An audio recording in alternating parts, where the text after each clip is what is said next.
Middle east में लगातार tension बढ़ते जा रहा है। अब खबर आ रही है कि ईरान के कुर्दिस्तान प्रांत में हुए हमलों में 112 लोगों की मौत हो चुकी है, जबकि 969 लोग घायल बताए जा रहे हैं। अब सवाल यह उठता है कि आखिर वहां हो क्या रहा है। स्थानीय अधिकारियों के मुताबिक ये हमले अमेरिका और इजराइल से जुड़े हमलों के तौर पर बताए जा रहे हैं। कुर्दिस्तान प्रांत के इमरजेंसी विभाग के प्रमुख ने बताया कि घायलों में से कई लोगों का इलाज अस्पताल में चल रहा है, जबकि कई लोग आईसीयू में है। यह सब तब हो रहा है जब उस क्षेत्र में पहले से ही बहुत सारे तनाव है।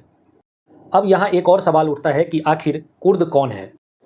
कुर्द मिडिल ईस्ट की एक प्राचीन जातीय समुदाय है। ये लोग मुख्य रूप से टर्की, सीरिया, ईरान, इराक के अलग अलग हिस्सों में रहते हैं। इनकी अपनी अलग भाषा और संस्कृति है, लेकिन आज तक इनका अलग कोई देश नहीं बन पाया। अनुमान है कि ईरान की आबादी में लगभग 10% कुर्द समुदाय के लोग हैं। इस हमले के बाद एक और चर्चा शुरू हो गई है। कहा जा रहा है कि ट्रंप कुर्द समूहों के साथ बातचीत कर रहे थे। कुछ रिपोर्ट्स में यह भी कहा गया है कि अमेरिका शायद कुर्द लड़ाकों का इस्तेमाल करके ईरान के अंदर जमीनी लड़ाई शुरू करवा सकता है। हालांकि ट्रंप ने हाल ही में कहा था कि अमेरिका यह नहीं चाहता कि कुर्द ईरान के खिलाफ हमला करे। इससे यह युद्ध और भी ज़्यादा जटिल और कठिन हो सकता है। दरअसल कई कुर्द विपक्षी संगठन लंबे समय से ईरान की सरकार का विरोध कर रहे हैं।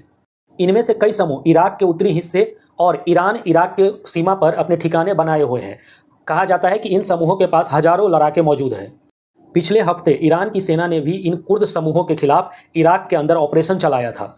हालांकि इराक की कुर्द क्षेत्रीय सरकार ने साफ कहा है कि वह किसी भी ऐसे प्लान में शामिल नहीं है जिससे कुर्द के लड़ाकों को हथियार देकर ईरान में भेजा जाए। तो दोस्तों, ईरान के कुर्दिस्तान में हुआ यह हमला कोई एक साधारण हमला नहीं है, बल्कि यह हमला उस क्षेत्र के राजनीति और संघर्ष को और जटिल बना सकता है। तो देखना यह है कि आने वाले दिनों में यह टेंशन यही रुकता है या फिर मिडिल ईस्ट में एक और बड़ा टेंशन पैदा होता है।